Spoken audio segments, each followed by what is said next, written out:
I'm Suzanne Ehlers, the President and CEO of Population Action International. At PAI, we've always been focused on harnessing donor and investor commitment to the degree possible. You know, the U.S. government is one of the most generous donors in this space and has been for a long time. A program out of USAID that supports international family planning to the tune of $600 million a year. So even in budget-constrained times, getting the U.S. government to really lock in that commitment has been key. Of course, other bilateral donors have joined in the mix with the U.S. over many, many years. What we're seeing a lot of is multilateral interest, of course, from groups like UNFPA, but importantly from the World Bank and how they can harness their energy and their investment in this new space.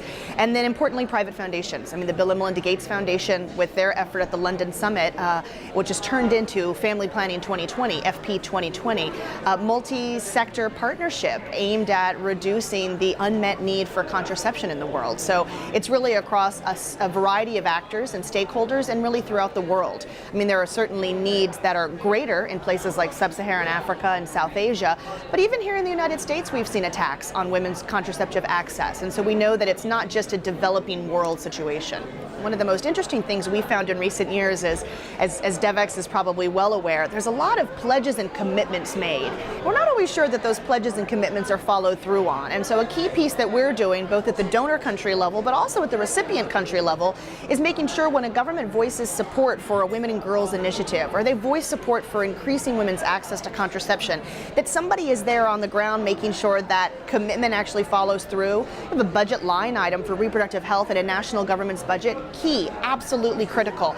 But if that budget line item never gets expended and distributed down to the district and local levels, what more have you actually done for women in that environment? So I would say a lot of our work in Sub-Saharan Africa is really around holding those country governments to account for the pledges that they're making on the global or regional stage and making sure we really get some traction at the national level in terms of those commitments playing out. Part of my role as PAI is co-chairing one of the working groups of FP 2020 that's dedicated to this rights and empowerment agenda. So not just wanting to check off the boxes and do the metrics. Did we get all the new users that we wanted of contraception? But did we actually protect and promote their basic human rights and help them achieve the highest sustainable level of health?